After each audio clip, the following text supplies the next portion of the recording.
Good evening, everyone. My name is David Ellwood, and I want to welcome you here to the John F. Kennedy Jr. Forum at the Harvard Kennedy School. This is a special occasion for a number of reasons. The first is that this is the Albert H. Gordon Lecture, which was established in 1987 through a gift from Mr. Gordon, who received his undergraduate degree from Harvard in 1923 and his MBA in 1925. The lecture focuses on the fields of finance and public policy, special attention to internationalization, and the terms of the lecture specify the speaker should generally be chosen from outside the Harvard community. Well, I think Singapore is a bit of a distance, although in terms of someone, this is someone who's very much been a part of our community in so many different ways. I will definitely say that our speaker is a remarkable man. He's Kishore Mahbubani's career in public service spans government, academia, and exemplifies the commitment of advancing the greater good, spirit of innovation that we here strive for. He graduated with first-class honors with a degree of philosophy from the University of Singapore. He then went to Delaware University in Canada, where he received a master's in philosophy and an honorary doctorate. He's also spent a year here as a fellow at the Center for International Affairs at Harvard University. Now, he entered his first part of his career was with the Singapore Foreign Service, where he served between 1971 to 2004. He's had postings in Cambodia, and he actually served during the war in Cambodia there, 1973 to 74. Malaysia, Washington, D.C., and New York. He served with two stints as Singapore's ambassador to the UN and as president of the UN Security Council. He was a permanent secretary at the Foreign Ministry for 5 years. And then he became a dean of a public policy school, everyone's dream job. Sure, he was president of the UN Security Council, but indeed, he became dean of Singapore's Lee Kuan Yew School of Public Policy, interestingly enough, about the exact time I became dean here.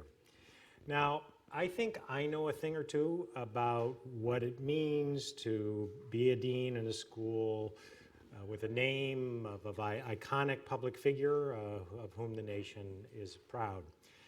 And I certainly have been enormously honored to be here at the Kennedy School. Kishore took over the school in the name of a living legend. And talk about high expectations. Lee Kuan Yew is or was a remarkable leader and has been vigorous and engaged, was vigorous and engaged throughout his life. He was one who believed very deeply in the power of education and the notion of a strong, merit-based, highly accountable government with essentially no corruption to be tolerated at any cost. And Kishore took over that role of running a school with a living legend, and honestly, the Kennedy Schools enjoyed a very close relationship with the Lee Kuan Yew School for many years, including through the Lee Kuan Yew Fellows Program, in which mid-career students in public management from the LKY School spend a semester here as residents. We've benefited immeasurably from that association, as well as learned so many lessons from watching Singapore emerge as a remarkable nation at a remarkable time. And I, too, have had this enormous pleasure of getting to know Kishore. I remember the first time I met him, and it was in Davos. And again, we had just both become deans. I think we were both a little concerned about, I'll just be straight, I was scared. Here's this guy, and so we sort of compares, what we've done before. And, so I'm meeting this guy who's, I was, president of the Security Council, ambassador to UN, various things and so forth. I said, well, I studied poverty. And in fact, a great friendship was born. And throughout the years, we've spent a great deal of time together and so forth. Obviously, Lee Kuan Yew, the remarkable leader of Singapore, passed away very recently at the age of 92. And we certainly share the grief of all the people in Singapore, and what a remarkable man he was. I would also just say that one of the things I comforted myself when we were meeting in that first time in Davos was, well, okay, but I'm going to lead the Kennedy School and so forth, and We'll just see what he does after he becomes dean. Well, what he just did was write book after book after book that was on the bestseller list, that was talked about, argued about. These include The Great Convergence, Asia, the West, and the Logic of One World, a series of books including Can Asians Think, and constantly he has pushed and challenged us to think about what a world will look like when the center of gravity shifts from the United States and the West to the East. And indeed, now there's all kinds of talk about what's next for Singapore, and his forthcoming book here, Can Singapore Survive, about it. It is no surprise that this man, who's done so many remarkable things, both in running an institution and in his writings, was listed by the British Current Affairs magazine Prospect as one of the top 50 world thinkers in 2014, and he's won so many different awards, I cannot mention them. But I think the simplest way to frame this is to indeed say, Kishore is by far the best way to answer the question posed provocatively in your book, Can Asians Think? So with no further ado, Kishore Mahbubani.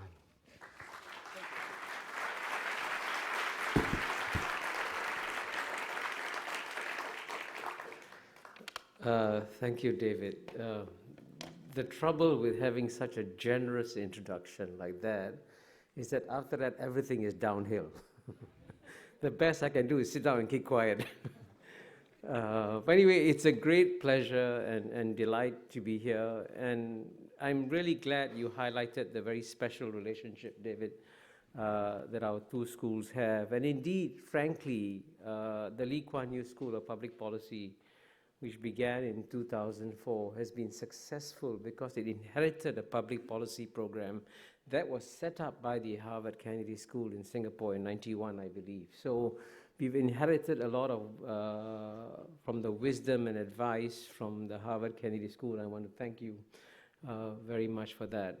I also want to thank you for mentioning Mr. Lee Kuan Yew, who, as you know, who passed away. I think I'm not giving a big secret away if I say that he was a great fan of Harvard. And he really treasured the relationship that the Lee Kuan Yew School of Public Policy had established with the Harvard Kennedy School, and he strongly encouraged me to keep it up. And I think he'd be very happy to see that the Lee Kuan Yew School is being recognized here again at the Harvard Kennedy School. Now, let me try to now begin my remarks in 25 minutes to answer the question. I do have actually quite a long text, but I will not, I think it will be put up on your website of the Harvard Kennedy School, on my website too. What I'll give you is a kind of a summary of the lecture. But let me start at the beginning by saying that, you know, in America, I know you begin with a joke. Unfortunately, we Asians, we don't have jokes. I think the title of my next book will be Can Asians Joke? But I'm going to steal, frankly, literally, a joke that was told by one of my predecessors in this Albert A. Gordon series. His name was Richard Fisher.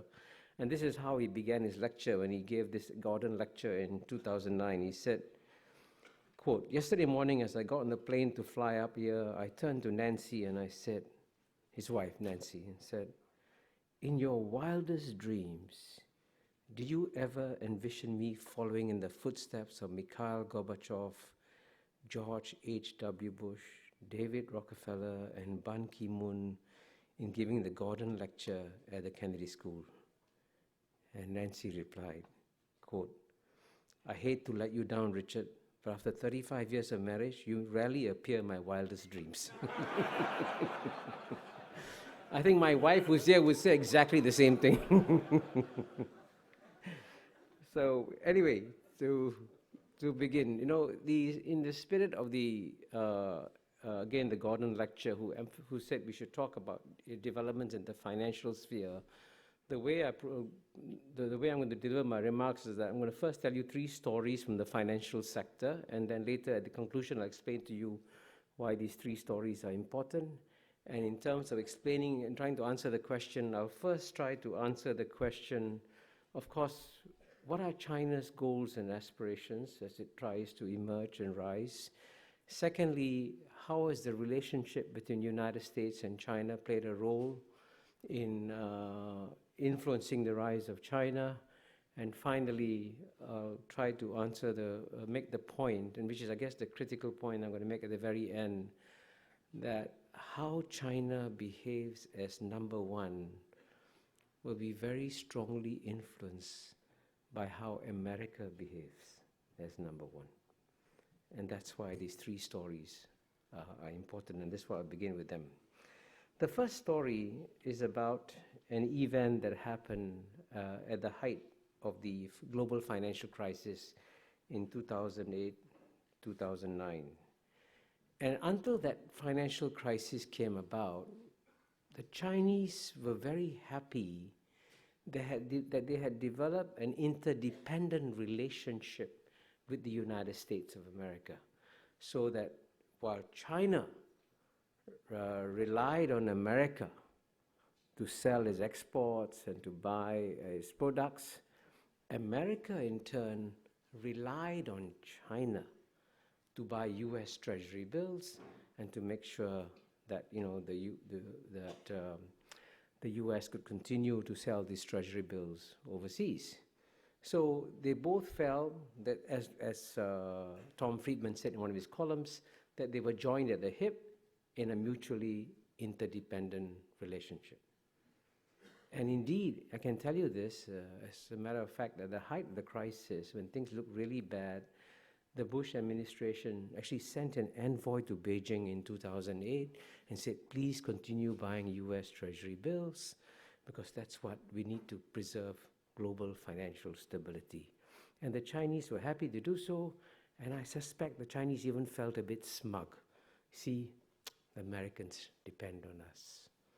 But then, lo and behold, about a month later, in a move that completely shocked the Chinese, the US Fed announced the first round of QE measures in November 2008.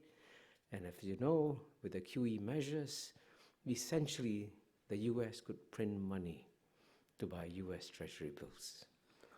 And lo and behold, the Chinese said, what's happened to this interdependence?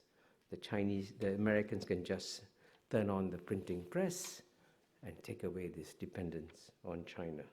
And indeed, one commentator at Axel Merck said, the US is no longer focusing on the quality of its treasuries. In the past, Washington sought to promote a strong dollar through sound fiscal management. Today, however, policymakers are simply printing greenbacks. And Merck said that by relying on the Federal Reserve's printing press, the US has effectively told other nations, it's our dollar, but it's your problem. So that's one story about the financial relationship between US and China. Then you mentioned a second story from the financial world, which I think not many people notice. Now, I think you must have heard that the United States has been prosecuting several foreign banks, including HSBC, RBS, UBS, Credit Suisse, and Standard Chartered. Now, for example, Standard Chartered Bank was fined $340 million for making payments to Iran. And most Americans reacted with equanimity to this fine paid by Standard Chartered Bank and thought that the bank was just being fined for dealing with the evil Iranian regime. However, few Americans actually noticed that Standard Chartered Bank, which was domiciled in the UK, had broken no British laws and had not violated any UN Security Council sanctions, but because the payments made through the Standard Chartered system went through the New York clearing system, the US dollars entered the territory of US laws, and so Standard Chartered Bank was fined. And this is what is called, by the way, extraterritorial application of domestic laws.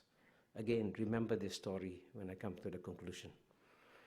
And the third story is about the SWIFT system, SWIFT. I think many of you may know what it is. It's a system for clearing payments between countries. I think it's centered in Brussels. And when things got very rough between the United States and Russia, recently, as you know, the United States said that it might consider denying access to Russia to the SWIFT system. And in a column by Farid Zakaria, one of our mutual friends, a graduate of Harvard, he described the Russian reaction to the possibility of being denied access to the SWIFT system. And interestingly enough, you know, most of us, when you look at Russia, we think Putin is the bad guy, Medvedev is a nice guy, good guy. But there was a good guy, Medvedev, who said, he said the Russian response to any denial of access to SWIFT will know no limits. So clearly, again, this was a global system for clearing payments, and the United States was trying to use it for either for bilateral relations in terms of punishing Russia. Now, these are the three stories I'm telling you at the beginning, and I'm going to conclude with these stories at the end. Now, first of all, let me now answer the three questions that I mentioned earlier. First, what are China's goals and aspirations as it emerges as number one? And here, the most obvious point that I need to make and emphasize at the outset is that even though China, as you know, is still run by the Chinese Communist Party, I can assure you one thing: the Chinese leaders, unlike Stalin or Lenin or Khrushchev, have no desire to prove the superiority of the communist system. In fact, as you know, Khrushchev famously said in November 18, 1956, whether you like it or not, history is on our side, we will bury you. Now, the Chinese don't have the kind of aspirations that the Russians had to in any way prove the superiority of the communist ideology. So if it's not communism that they're trying to promote, what is it they're trying to promote? And the simple answer is that they would just like to revive Chinese civilization. Indeed, if there's one thing that motivates the Chinese leaders, it is their memory of the many humiliations that China has suffered for over a century, as you know, from 1842, the Opium War, to roughly 1949, or you can even go beyond that. And the one thing that drives the Chinese is a simple credo which says, no more humiliation for China. That's the great motivation. And indeed, Xi Jinping, when he spoke to UNESCO in March 2014, this is what he said are the goals of the Chinese people.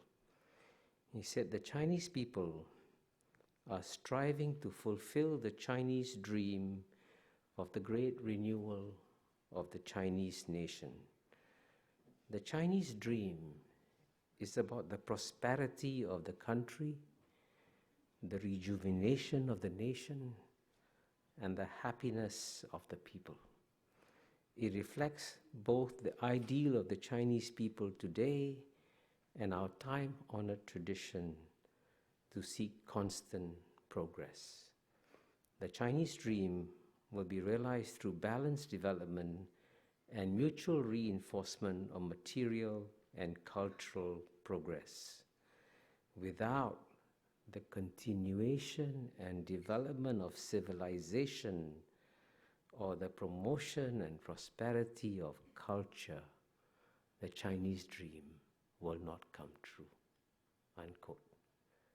And I think in those few sentences, he brilliantly captured what is the heart of the aspirations of the Chinese people, to move away from an era of having been humiliated for a long time to an era where they once again feel proud about Chinese civilization and what it can accomplish.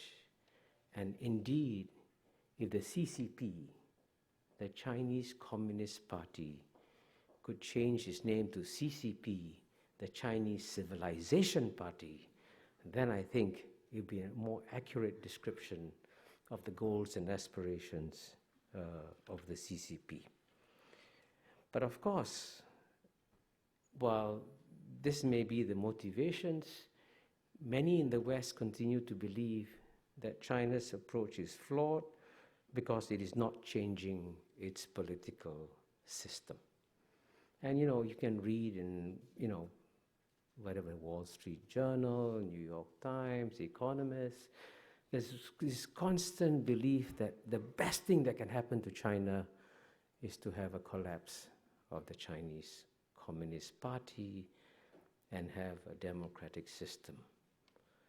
The one slightly provocative point I'm going to make here is be careful what you wish for. Because if the Chinese political system becomes more democratic, it could very well become far more nationalist and far more aggressive as a power. And the great paradox here is that the Chinese Communist Party is actually delivering a global public good by restraining Chinese nationalism.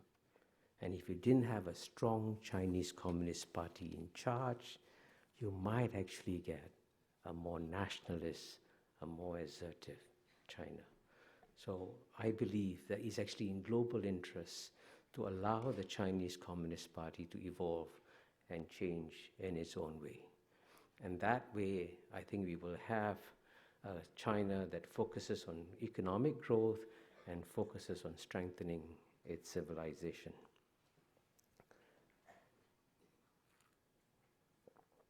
Let me now turn to the second question I said I would discuss, which is US-China relations, because clearly the relationship between the world's number one power, which today is United States, and the world's number one emerging power, China, is a key dynamic.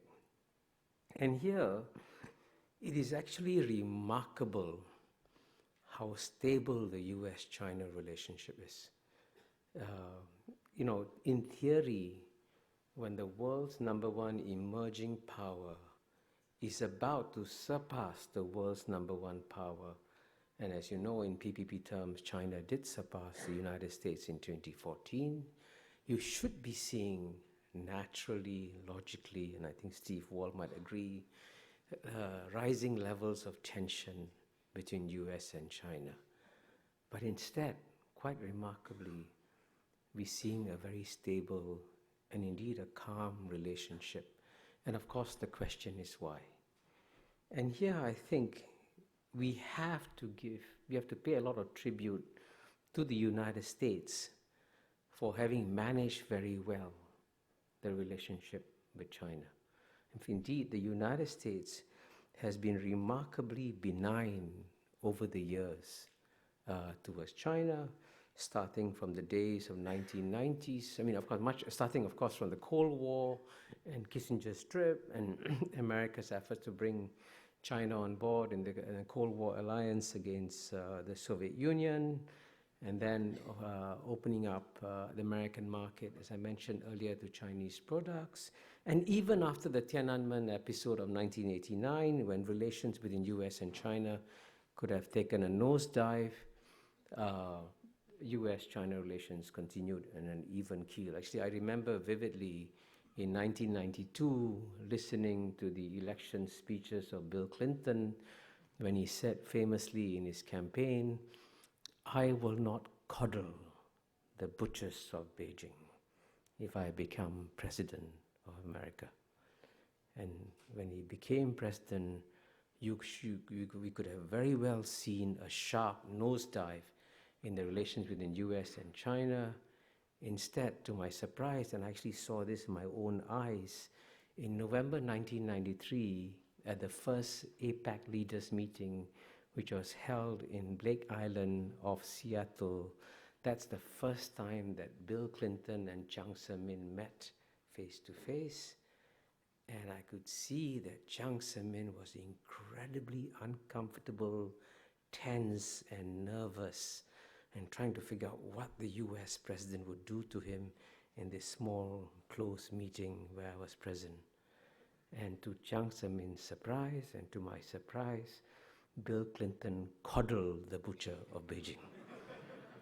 And it was a very wise decision on his part.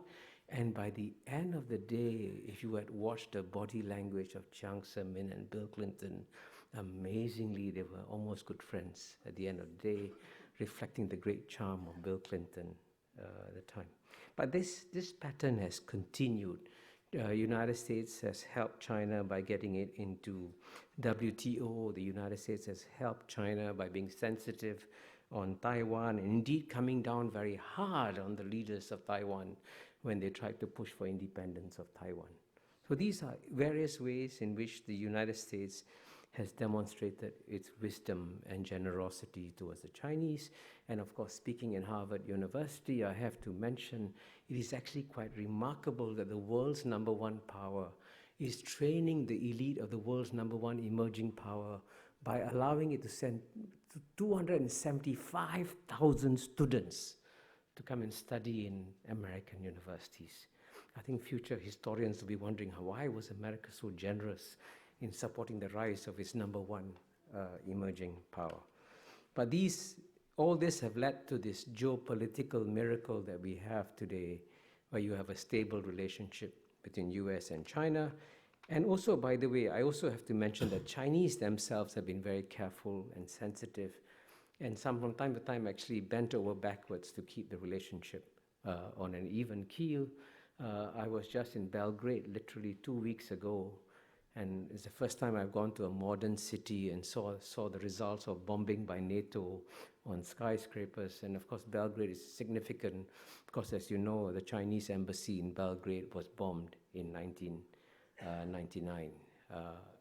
Almost all Americans I speak to believe that it was obviously an accident, but 100% of the Chinese I've spoken to are convinced it was deliberate. But despite the fact of their belief that it's deliberate, they swallowed the humiliation and said, our relations with the US are far too important. We will swallow our humiliation this time and proceed. So both sides, you can see, have made an effort to keep the relationship on an even keel. So all this brings me to my third part. How American behavior and actions will have a significant influence on China's role as a #1 power. And here I must confess to you, in all honesty, that even though I'm normally quite provocative in things I say, I feel a certain trepidation here in saying some of the things that I'm going to say in this section.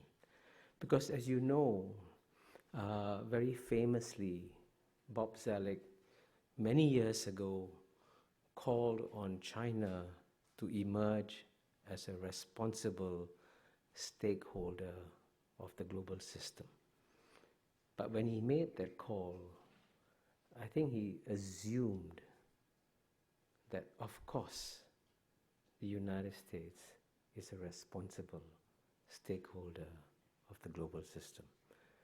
And the hard part here is to try and tell an American audience that's not how the United States is often perceived overseas. And that's why I told the 3 stories from the financial sector at the beginning of my lecture, because the rest of the world quite often sees the United States acting unilaterally, acting in its own interests, and often at the expense of global interests. And David mentioned that I've been the ambassador to UN twice. I was there. I've served there for almost 10 years.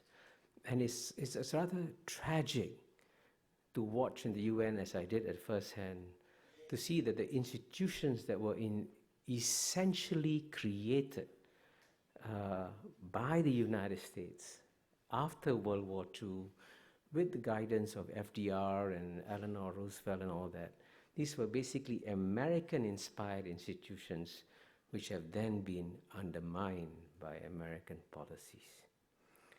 And I think, in many ways, the United States has been very unwise in undermining these global institutions, because every action that the United States makes in undermining these global institutions could then be replicated by China.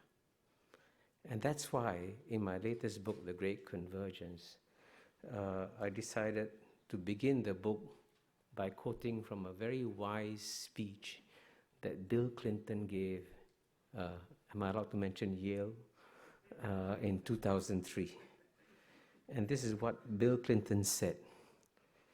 If you believe that maintaining power and control and absolute freedom of movement and sovereignty is important to your country's future, there's nothing inconsistent in that. The US is the biggest and most powerful country in the world now. We've got the juice and we're going to use it.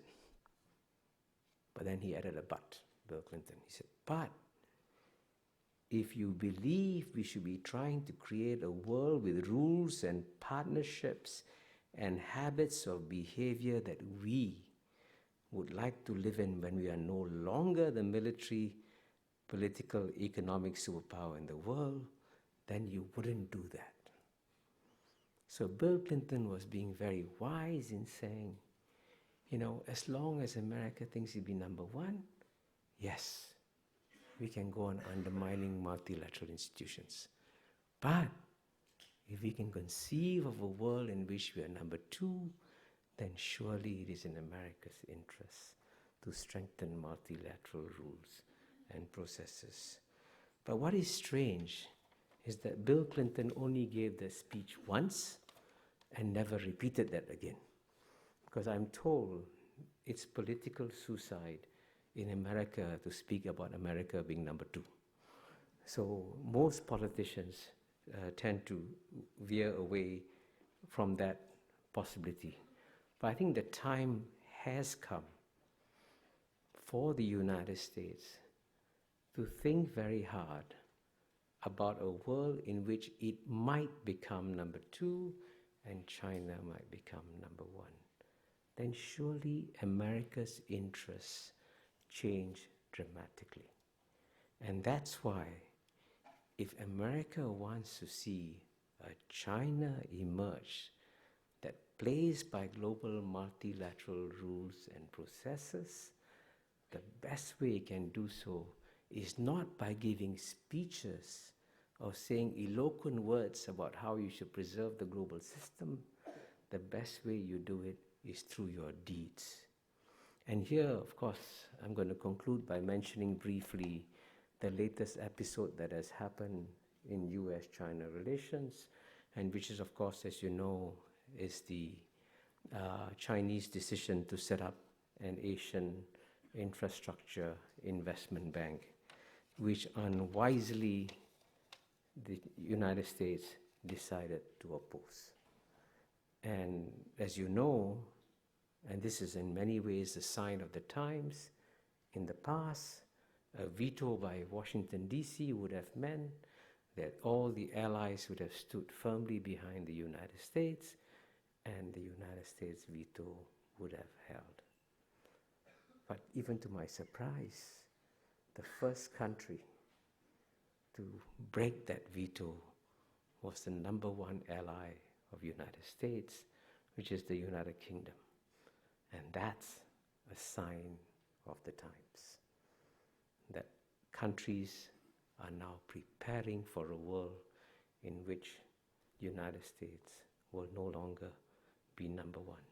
So if you want to have that world to be a peaceful and orderly one, the time has therefore come for the United States to ask a very simple question.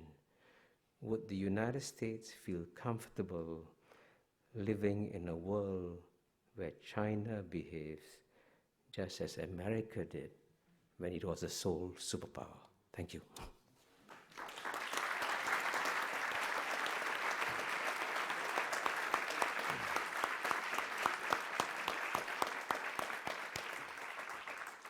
Thank you, Kishore.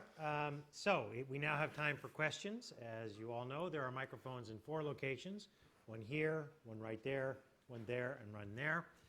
And the characteristics of a good question at the Kennedy School have 3 characteristics. 1, you identify yourself. 2nd, it is short and has but 1 point. And 3rd, it ends with a question mark. So why don't we start right over there? Good evening, sir. My name is Nico. I'm a mid-career student here at the Kennedy School. I'm also the co-founder of the Future Society at the Kennedy School, which is a new student club. And my question regards the role of China, the future role of China in the Middle East. We've seen the Middle East being the big area of tension for the past decades.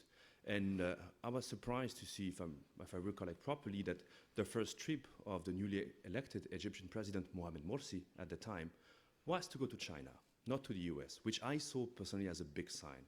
And I was wondering whether you could share with us your perspective of how the region, the Middle East, could change in this new era of Chinese rise. Thank you. Should I answer? Yes, Yeah. go ahead. I mean, this is actually a very difficult question to answer, because, I mean, the tragedy about the Middle East is that it is the great exception in a world, as I try to demonstrate in the Great Convergence, which is actually prospering and doing very well. And because that region is a great exception, and to be very candid with you, it has a very dysfunctional dynamic.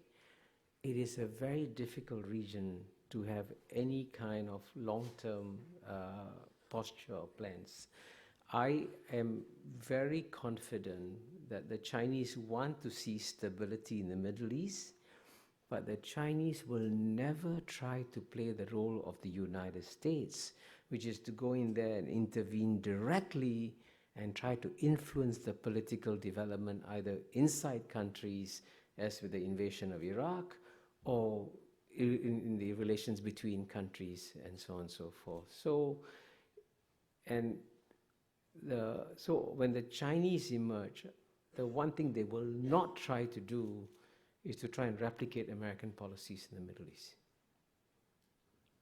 So next question is right over here. Do note there's microphones here and here, and since I just go around, if you're standing in line, head to one of the other microphones. Hello, my name is Patrick. Thanks so much for this very thoughtful and inspiring talk. As a German, I try to be the diplomat between the US and China. So my question is, how can millennials contribute to, as Kissinger would say, a peaceful coexistence between the US and China? I think the millennials have an enormous contribution to make. And the first thing they should do is read my book, The Great Convergence. And I'll tell you, and it's a serious point I'm making here. I mean, I'm selling my book, but I'm also making a very serious point.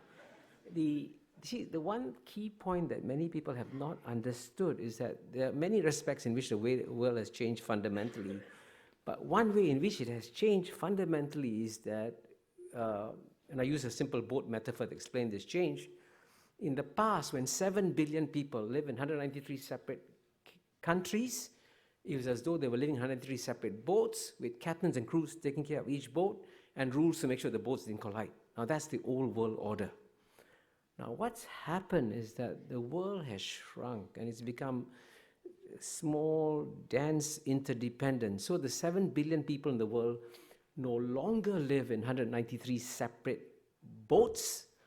The 7 billion people literally live in 193 separate cabins on the same boat. But you have captains and crews taking care of each cabin, and no captain or crew taking care of the global boat as a whole. And that's why you have global financial crisis, that's why you have global warming, that's why you have global terrorism, that's why you have global pandemics happening also. So I think my generation's problem is that we've got so used to the idea that the only way you solve the problems in the world is by getting independent sovereign countries to talk to each other and resolve the problems. But the world has changed so much that our ideas about how to handle the world of tomorrow are still bound by in fact, it's bound by 17th century Westphalian concept. So the millennials have to persuade the leaders of all the countries that the things that make us interdependent in the world are far greater than the things that divide us. And you've got to find a way of throwing away all the textbooks you use in the Harvard Kennedy School and write new textbooks. So it's very clear, we should put your textbook number one. There we are. Right here, please. My name is Malik Siraj. I'm a mid-career MPA student here at the Kennedy School, and I'm a big fan of yours. I'm so glad to see you. My question is, I've been following your readings and Thomas Friedman and Fareed Zakaria, everybody talking about the post-American world. When you look at the world's top 20 universities, not a single university is from China, or at least top 10 universities. There's not one from China. You see, universities are not like stadiums that you're preparing for Olympic Games. It takes you 10 years to prepare stadiums. Like, look at institutions like Harvard or Yale, it has taken 300 years to establish institutions like Harvard. How is China planning to fill that gap of universities? Because like you so religiously talk about the power of higher education of institutions. So how is China going to address that issue if it's going to be the world #1 power when like not a single university from China ranks among the top 10 universities in the world? Yeah. Well, since I see quite a few questions, if you don't mind, I'm going to give very short, quick answers. Firstly, I'm very pleased to inform you that I think about 2-3 weeks ago, the New York Institute for International Education, IIE, came out with a new book called Asia as the Next Higher Education Superpower. And the introductory essay was co-written by me and a fellow author, the provost. Please read that essay because it actually gives you a lot of data to talk about trend lines. Yes, it's true that the largest, the best universities in the world are still in America, and so it'll take some time, but the trend line is very powerful in terms of development of new universities, institutions of higher education, and so forth. But the second point, which is a very critical point that I need to make here, is that America has been remarkably generous to the world by training the elites of the world in American universities. And I always say that one reason why East Asia has defied all conventional wisdom and why East Asia remains peaceful is that the elites in East Asia, including the Japanese, the Koreans, the Chinese, the Taiwanese, the Indonesians, the Thais, the Singaporeans, and Malaysians, have all studied in American universities. And you know what happens? They use the same concepts, they understand each other, and they can get along with each other. Now, this is a remarkable contribution that American universities have made towards peace in East Asia that no one has fully recognized. So it's in fact good for the world that America retains the best universities as long as it continues to train the best minds from the rest of the world in these universities. Right up here. Thank you very much. My name is Peter Wu. I'm a junior at Harvard College. My question is, when China, or if China becomes #1, what is the future for Hong Kong and the future for Taiwan? Well, I think both will do very well. I mean, and for the simple reason that, there is what I call a rising tide of prosperity in the region. Now, they will have short-term political challenges. I mean, Hong Kong, unfortunately, never ever developed the art of managing and resolving political disputes and so on and so forth. So it's going through a painful learning phase. And the same way, I think in Taiwan also you might have short-term political problems, but by and large, both will remain more or less as autonomous economic entities benefiting from the growth of the region. And I want to emphasize, since I come from Singapore, and Singapore and Hong Kong are seen as competitors all the time, it is actually in Singapore's national interest to see Hong Kong thrive and succeed, because we need competition from another city-state, and therefore we can both do equally well. Right up here. Hi, my name is Chi, last name Jai. I work for the internal think tank unit of a large American company. Thank you for presenting a view that perhaps not to the sophisticated audience here at Kennedy School, but I think perhaps in the US in general, that is a little bit different. I follow non-Western, specifically Chinese press as well, and I think the point of view that you presented is quite normal from a non-Western press coverage point of view. But if we look at the average Western press and the public discourse here, and hence policy here, that point of view perhaps is odd.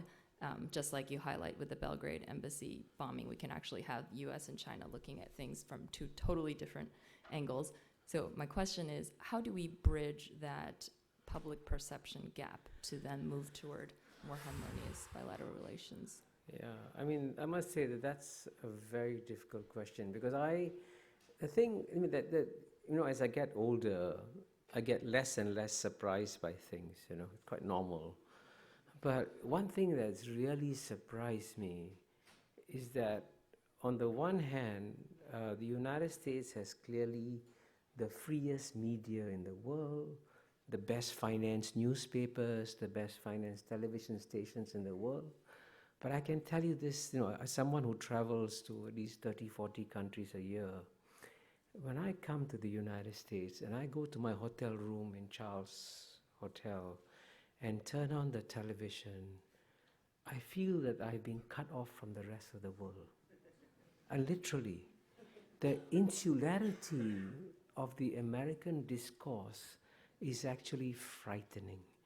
And this is also true, by the way. I mean, I've said this to my friends there anyway in New York Times. This is true of the New York Times. This is true of the Washington Post.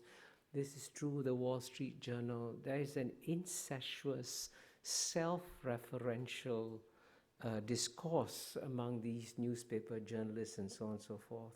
And they reinforce each other's perspectives and end up misunderstanding the world. Because, the one key point I emphasize is that the era of Western domination of world history was a 200-year aberration. It's coming to an end.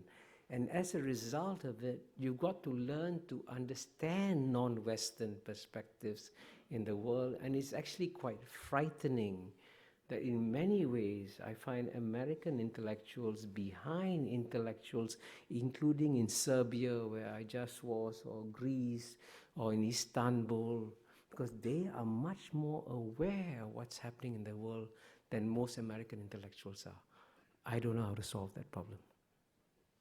Right over here. Thanks. My name is Ziad Raza. I'm a mid-career MPA candidate here, and also from Malaysia.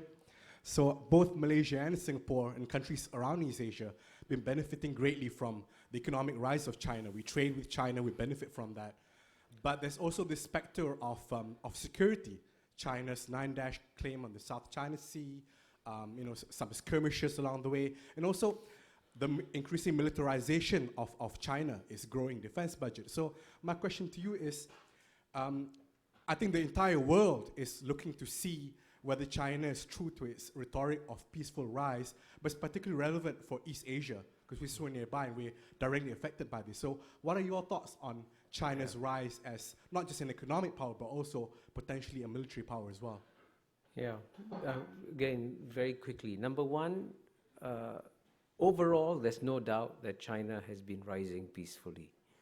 But for some strange reason, and I would say in the years 2010 to 2012 or 13, China began to make serious mistakes in its foreign policy.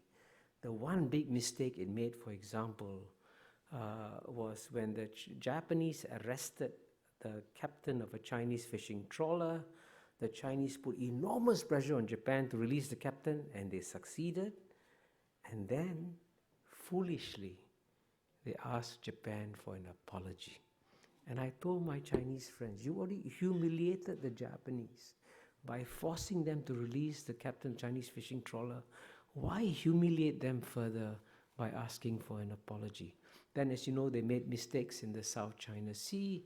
And for example, in the ASEAN Foreign Ministers meeting in July 2012 in Phnom Penh, Cambodia, the ASEAN countries wanted to have the usual reference to South China Sea. China put pressure on Cambodia, the chairman, to block it.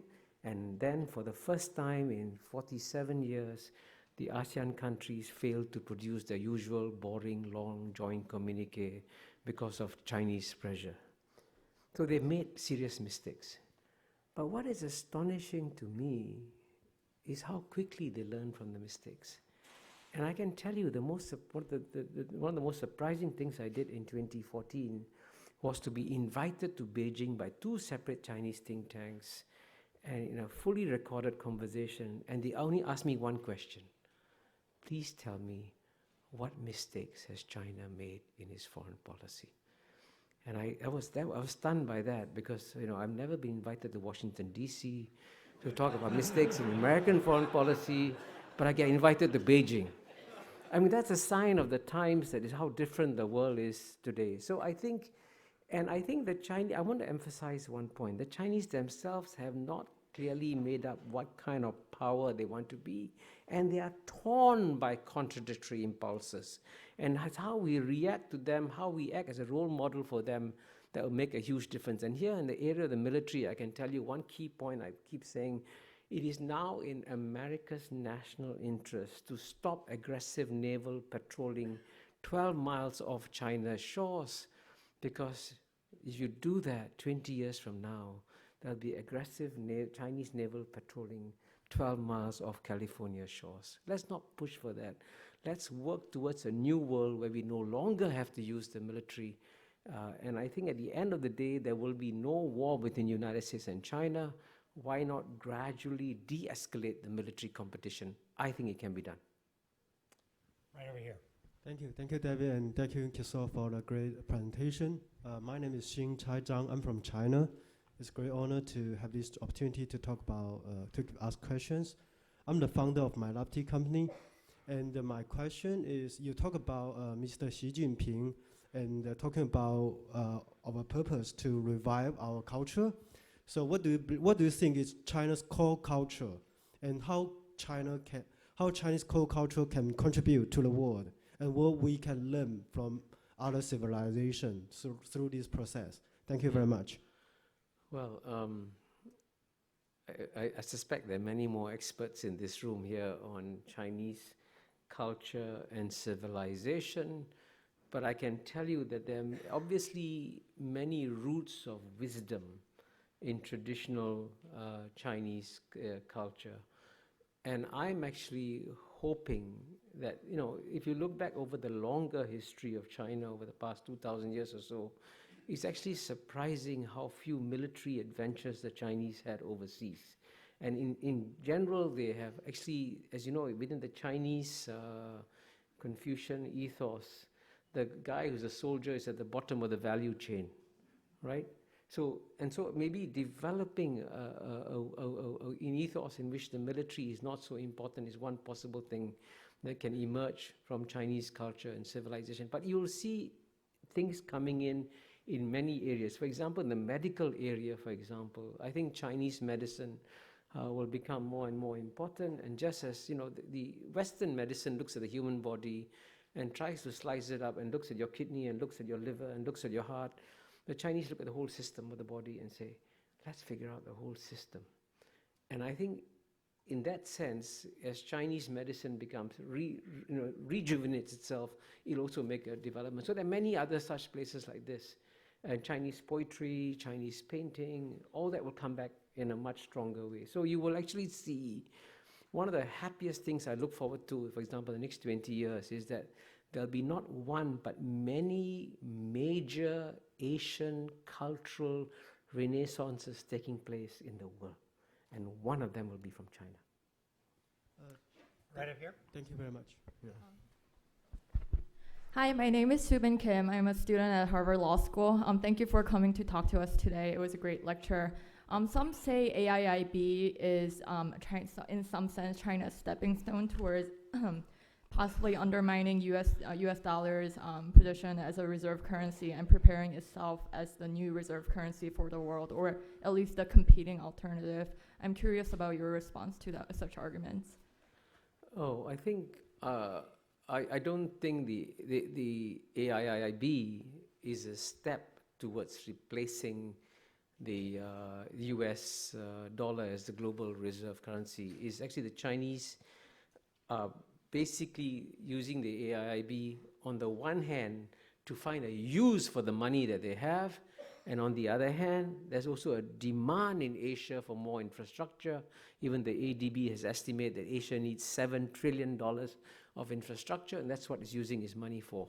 But at the same time, I do agree with you also that the Chinese have begun thinking about how long can they rely on the US dollar as the global reserve currency. Because traditionally, the reserve currency is always the reserve currency of the world's #1 economic power.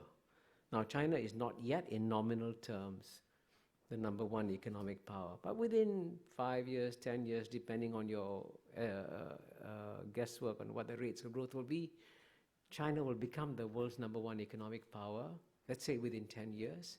And then in that world, if you have a world in which China is the #1 world economic power and the US dollar remains as the global reserve currency, that will be a major global contradiction.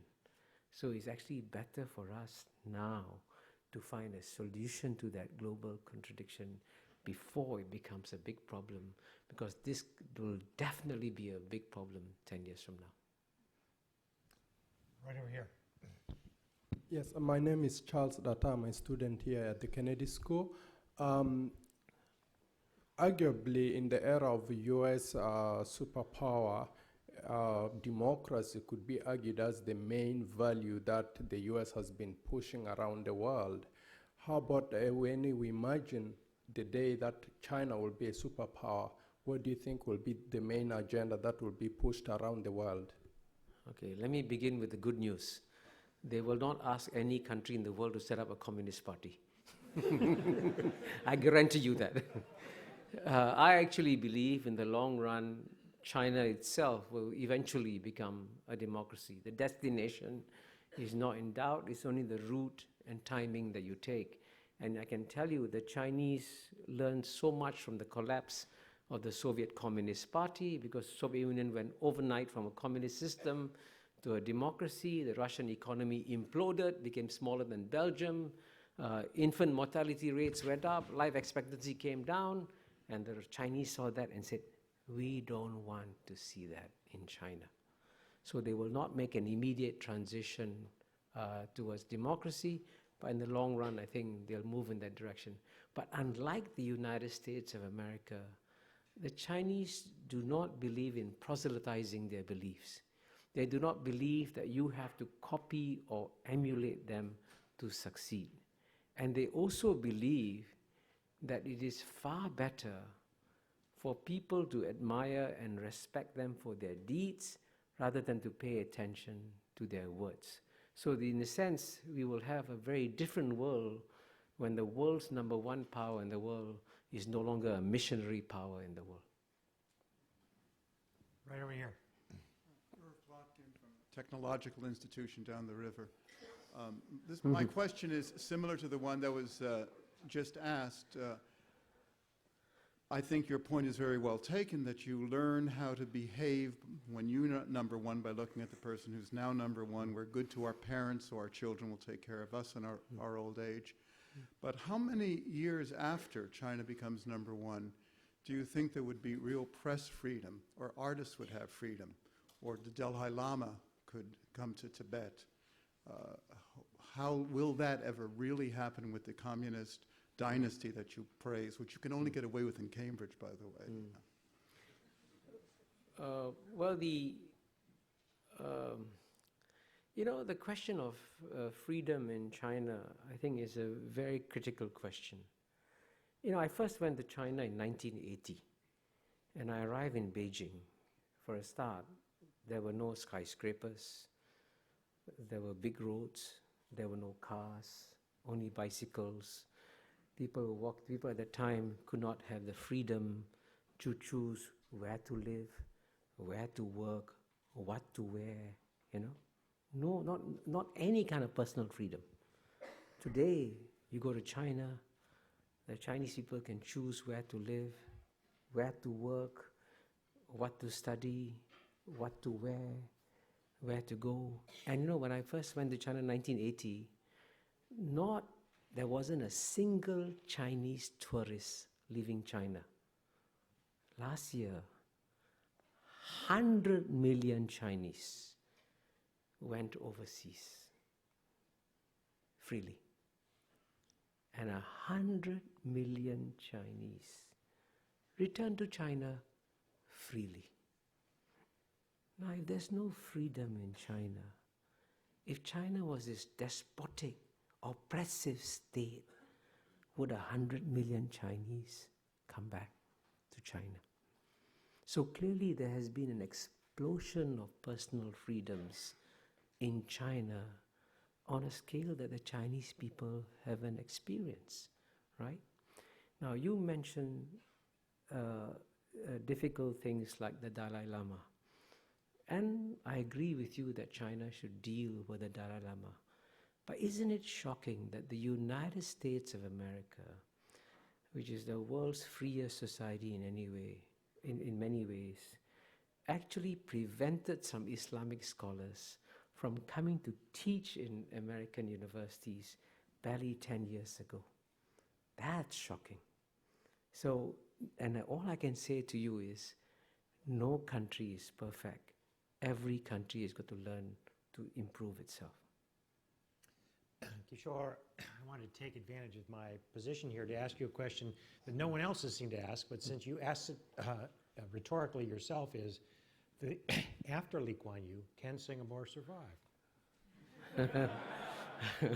You know, my favorite answer is buy the book. No, actually, I did. That's not generally an acceptable answer here. So, I know. No. I did launch a book 3 weeks ago in Singapore called Can Singapore Survive? But I'm actually, the answer I gave is very simple. The probability, of course, is that Singapore will survive. I mean, Singapore will not just survive, Singapore will do very well. Because, you know, Mr. Lee Kuan Yew and the founding leaders of Singapore created some of the strongest institutions in the world in some areas. The quality of mind of the Singapore civil service, I think, is number one in the world. The quality of mind of the Singapore judiciary is also probably number one in the world. The quality of the Singapore military is probably among the top 10 in the world. Singapore's education system is already ranked among the top 3 or 4 in the world. We have the world's best airport, the world's best functioning port. So we have created a whole ecosystem of excellence in Singapore. And with that ecosystem of excellence, Singapore is poised to take advantage of a major historical opportunity that is coming its way, because just as London served the European century and New York served the American century, the one city in all of Asia that is comfortable with all the major civilizations in Asia, with Chinese civilization, with Indian civilization, with Islamic civilization, and also Western civilization, is Singapore. So Singapore is going to become the New York of the Asian century. So it's a great time coming ahead for Singapore. But, okay, right there. My name is Ihab Gamal. I'm a mid-career from the troubled area of the Middle East. My question to you is that, do you have any doubt about China's economic growth going forward? So the rise to the number one is based on a wondrous story of 8% growth year over year. Yeah. Demographically, there's a lot of challenges in the economy. Do you see this story really continuing to become the nominal number one in the world? Yeah, I'm really glad you raised that question, because I've been here for 48 hours, and I must say almost every person I met in Harvard, the first question they ask me when we talk about China is, can China sustain its economic growth? And of course, it's possible that there could be a massive slowdown in China. They could go to grow at 3-4% or whatever. So that's possible. But if I was a betting man, I'm prepared to take bets with you all that I think China will be able to sustain growth of 7%. Now, there's a very good reason why the Chinese have decided to slow down their economic growth, because they are now shifting from one model of economic growth to another model of economic growth. They used to rely a lot on export-led growth. They can no longer do that because they're no longer the big markets in the West that they can rely on. They're trying to switch to an internal consumption-led growth. And it takes time to do that. And if you are running a fast train around a corner, it's best to slow down and do that. And secondly, if you look at the amount of investments that China has put in, the infrastructure, the world-class infrastructure that China has built in their ports, airports, roads, rail, and so on and so forth, that kind of world-class infrastructure reaps dividends. Plus, the Chinese Communist Party is in many ways one of the most meritocratic organizations in the world, and the quality of mind of key Chinese policymakers has never been as good as it is today. Now, if you have a government staffed by remarkably good minds taking advantage of a world-class infrastructure, I would say the possibility of maintaining good growth is there. And within Asia, by the way, China is big, but even the Chinese are 1.3 billion people, but in all of Asia there are 3.4 billion people. That market is becoming more integrated too, so that you'll also benefit from the integration of that region. So there are many other sources of growth apart from the export-led growth that they had in the past. So if I was a betting man, I would say they can sustain the 7% growth. Brian, I'm afraid we have time for just 2 more questions, right there. Hi, my name is Jack Mulhern. I'm a former tour guide at the John F. Kennedy Presidential Library. I just had a quick question. One thing, it's a great honor to have you here, first of all. But I attended the law school about 6 months ago, and Tommy Koh, the U.S. ambassador to Singapore, he posited a theory that 11 times one country has always been on top, and they've always, in the history of humanity, been superseded by the country number 2. I'm just wondering if this is inevitable due to what I've noticed China's doing. They're buying factories in Indiana that are producing rare earth elements that we need for our cell phones and our F-14 and F-16 fighter jets and so forth. And I'm not saying that they're not benign. I'm just saying that this is what's happening. And so I'm wondering it's an inevitability that the country who's always number 2 supersedes the country that's now economically number 1. Well, I'm not. Tommy Koh, by the way, is a Singapore ambassador, former Singapore ambassador to the U.S., a brilliant guy. In fact, I succeeded him as ambassador to the UN.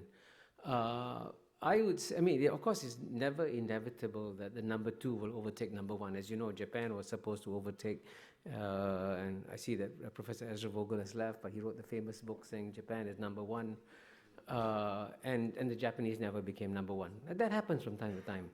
And it's conceivable that China will not become number 1. It's conceivable. But, the probability is very clear that, if you have a country with a population of 1.3 billion people, China, and a country of 300 million people, United States, if the average Chinese can perform at 25% the level of the average American, China will have a bigger economy. And if you have any doubts about the capacity of the Chinese mind to do well, look at the exam results of Chinese students in any leading American university, right? You look at the list of PhDs that come to collect, you see the success of the Chinese intellectuals. So what's happening here, by the way, is that, I always say that, Western education was developed for the Western mind. But one thing we haven't noticed is that in the last 10 years, when you take Western education and you combine it with the Asian mind, including the Chinese mind, it has an explosive effect. So the Asians are thriving with Western education, And inevitably, this is going to fuel the rise of China in a big way. And I'm very confident that the average Chinese can perform more than 25% the level of the average American. And that's why I think China will have a bigger economy. Right over here, I'm afraid the last question. Hello, my name is Mabo Mwesley. I'm a student at the business school. Thank you for being here this evening. My question is, how would you characterize, in all likelihood, the U.S.-China relationship, specifically in the range of 15 to 25 years, where while China will likely be number one, the U.S. will likely be a close number two? Yeah, of course, it's possible that the United States will be a close number two to China. But many of the projections that I've seen, I'll give you, for example, Goldman Sachs has projected that by 2050, the number one economy in the world will be China, and I've been speaking a lot about China. The number two economy in the world will be India, and United States will be number three.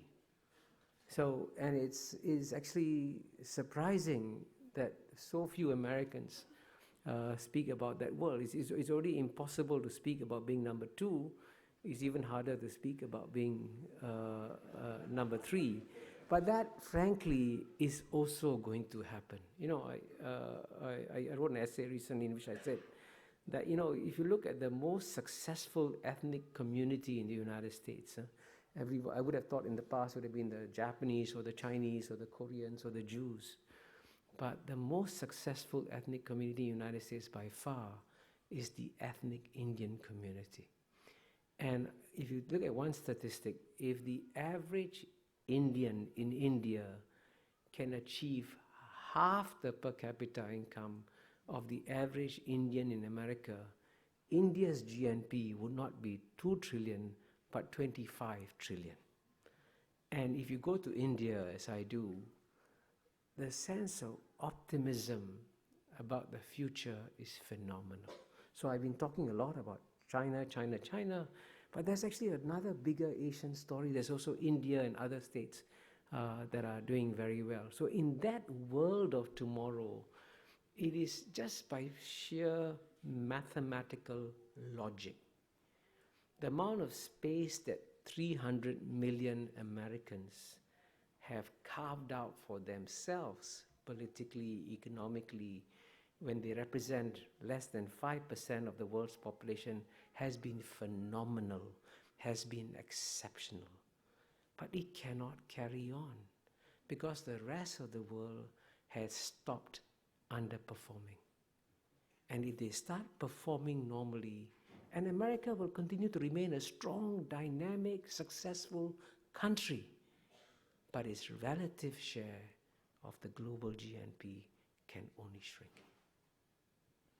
Dean Mahbubani, thank you so much. It's been very good.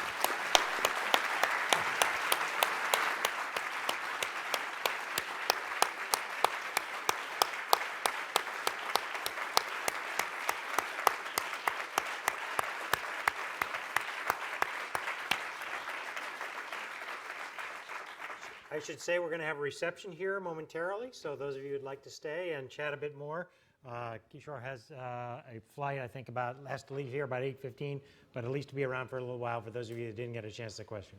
Thanks again.